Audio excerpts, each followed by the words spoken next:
En el Consejo de Gobierno se ha aprobado el cuarto Plan de Familia y de Infancia 2018-2022 en cumplimiento de la Ley del año 2008 de apoyo a las familias. Esta ley atribuye al Gobierno vasco lo que es la competencia en la planificación de las políticas, así como aprobar, desarrollar y evaluar los planes.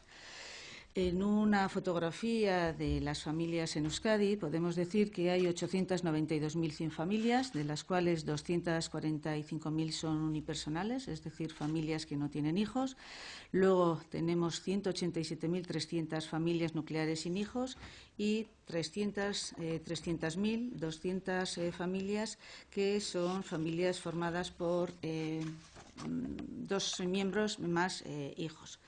Tenemos unos antecedentes que a lo largo del año pasado y hemos venido trabajando con el objetivo de llevar adelante este plan. Inicialmente aprobamos una estrategia vasca de inversión que elaboramos durante el año 2017. Posteriormente, como ustedes sabrán, el 18 de enero se aprobó un pacto vasco por las familias y por la infancia.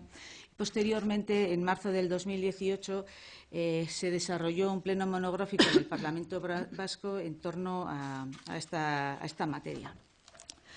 Hicimos un diagnóstico de partida de cómo tenemos la situación de las familias y de la infancia, y podemos decir que la situación de la familia y de la infancia en Euskadi en términos generales es buena, pero sí que es preciso realizar cambios y adaptar las dinámicas de formación familiar y diversificación a los nuevos modelos familiares. Persiste la caída de la natalidad, existen dificultades para la conciliación y la corresponsabilización, persiste el diferencial de pobreza entre los niños y las niñas en función de los hogares y, bueno, pues todo ello nos ha llevado a realizar este plan, que está basado en una serie de principios. El primero sería que hemos pasado de un plan de apoyo a las familias a un plan de familia y de infancia. Este plan está orientado a materializar en el corto y medio plazo el Pacto Vasco por las Familias y por la Infancia y, además, algo a destacar es que está interrelacionado con otros planes y leyes que contribuirán a avanzar en esta materia, que han sido desarrollados por diferentes departamentos del Gobierno, como son el de Juventud, Vivienda, Salud, Educación. Es un plan centrado en dos elementos básicos: reducir los obstáculos para la reproducción familiar y también prevenir las desigualdades.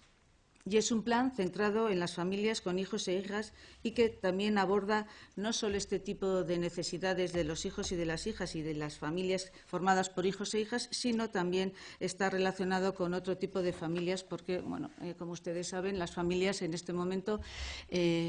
van ampliándose, las personas vamos haciéndonos mayores, los niveles de dependencia en las familias también van aumentando y, por tanto, queríamos que fuera un plan integral. Además, que tenía que reconocer la diversidad familiar, trabajando en el ámbito de la igualdad de trato y no discriminación, siendo corresponsables y trabajando en la corresponsabilidad y la igualdad entre hombres y mujeres, haciendo apuestas decididas por la conciliación corresponsable y trabajando en el ámbito de la universalidad progresiva, además de combinar servicios de atención directa con prestaciones económicas.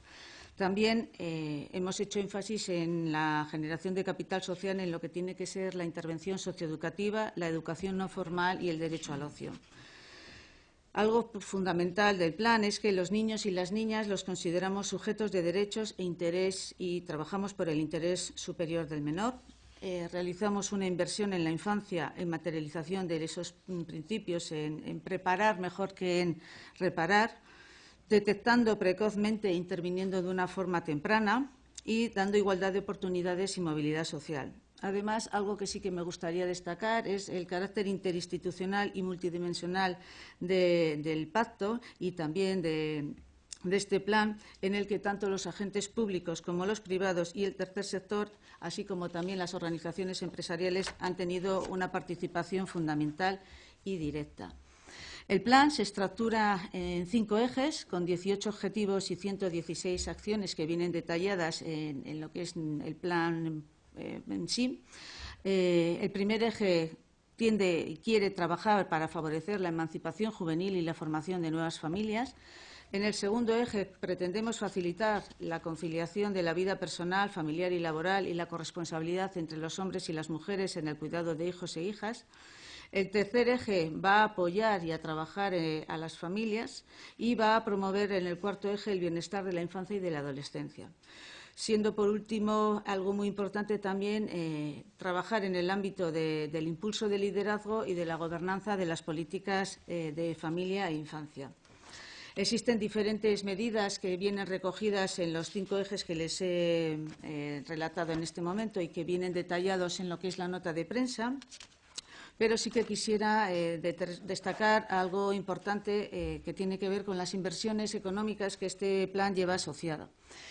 El desarrollo del plan prevé un gasto de casi 460 millones entre los años 2018 y 2022 en medidas lideradas por la Viceconsejería de Políticas Sociales, especialmente en el ámbito de la conciliación. A ello también hay que añadir los 785 millones que durante la vigencia del plan se van a destinar en políticas de garantía de rentas para familias con hijos e hijas y también programas de empleo juvenil.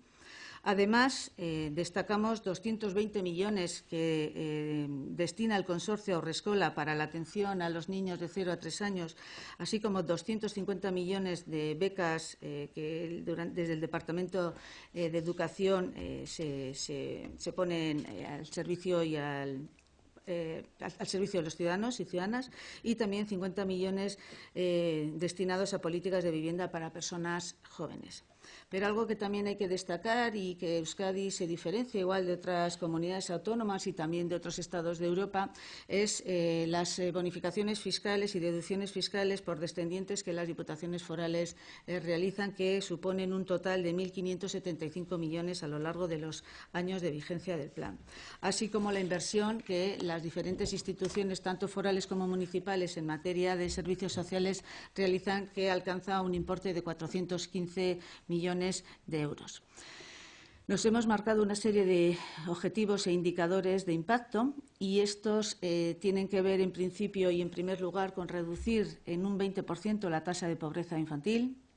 También pretende este plan incrementar la tasa de ocupación de la población de 25 a 44 años hasta llegar al 80%. Queremos incrementar el indicador coyuntural de fecundidad de las mujeres en la comunidad autónoma de Euskadi hasta el 1,50 e incrementar en un 25% las tasas netas de escolaridad entre los niños de 1 año, así como reducir en un 50% la brecha en los cuidados en el hogar y reducir la edad media de emancipación. Algo también a destacar de este plan es su seguimiento y gobernanza. Se crea una comisión de seguimiento del Pacto Vasco por la Familia por la Infancia y las Familias, y en su seno se va a poner en marcha un comité técnico que monitorice los avances y proponga cambios o ajustes a lo largo de la vida del plan. También vamos a impulsar los observatorios de infancia y adolescencia y familia y a la mitad de lo que es el ejercicio del plan, de su desarrollo, realizaremos una evaluación intermedia con objetivo de determinar si las medidas que hemos implementado están dando resultados o es preciso llevar a cabo alguna mejora o cambio de actuación. Por último, llevaremos a cabo y realizaremos una evaluación final del cuarto plan interinstitucional de apoyo a las familias, que lo realizaremos al finalizar el año, la vigencia del plan, que será el año 2022. Yo, para finalizar esta intervención, quisiera comentarles que el cuarto plan interinstitucional de apoyo a las familias constituye la principal herramienta de planificación para el despliegue y la materialización del Pacto Vasco por las Familias y por la Infancia, para la eliminación de obstáculos que dificultan que las personas puedan iniciar su proyecto familiar y tengan el número de hijas e hijos deseado. Yo también, para finalizar, quisiera destacar que este plan ha sido trabajado, consensuado participativamente por todos los agentes que algo tienen que decir, que también ha sido trabajado con todas las instituciones y también a nivel de Gobierno ha sido un trabajo importante, exhaustivo, que pretende, si no dar la vuelta a la situación demográfica que en Euskadi vivimos en cuanto a la protección también de las familias, sí cambiar, ir avanzando en medidas que se aproximan a los estándares que en Europa se están implementando con el objetivo de favorecer y ayudar a las familias vascas a seguir teniendo ese proyecto de vida que les va a permitir tener el número de hijas e hijos deseado.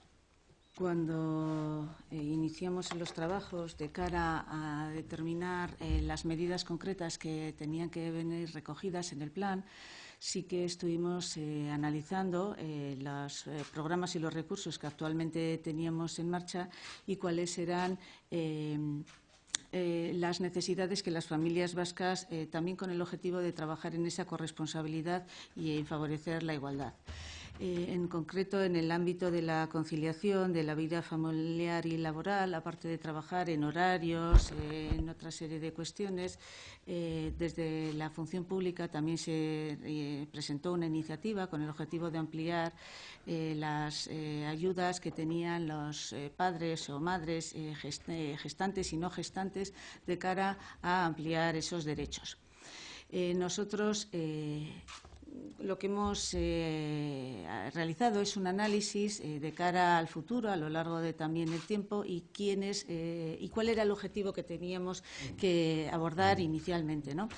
Sabemos que igual el que el primer hijo sea tenido por una familia es algo que puede venir de una forma natural, pero sí que las dificultades surgen en los segundos y sucesivos hijos. Por tanto, el apoyo inicial que la medida va a tener va a ser a las familias que tengan el segundo hijo y sucesivos. Son ayudas que consisten en que, aparte de las 4 semanas, se añadan 12 semanas más para aquella miembro de la familia que no sea la persona gestante, porque la persona gestante ya tiene los derechos que así se los reconoce por parte del Estado. Y lo que sí que vamos a también hacer es que la cuantía de la que se van a beneficiar va a ser el 100% de la base de cotización. Esto va a facilitar que las miembros de la pareja no gestantes, durante el primer año de vida del menor, tengan la posibilidad de acogerse al derecho de tener 12 semanas adicionales por el nacimiento del segundo hijo y sucesivos, financiándose el 100% de la base de cotización. Exactamente, cuando hablamos de base de cotización, ¿qué es lo que va a ser? Pues la base de cotización que tenga cada uno de los trabajadores o trabajadoras en ese momento en el que es padre o madre. La base de cotización. ¿Las empresas no cotizarían por ellos? ¿No se pagarían? En principio no, las empresas no. Es una ayuda que nosotros vamos a financiar el 100% de la base de cotización de los trabajadores.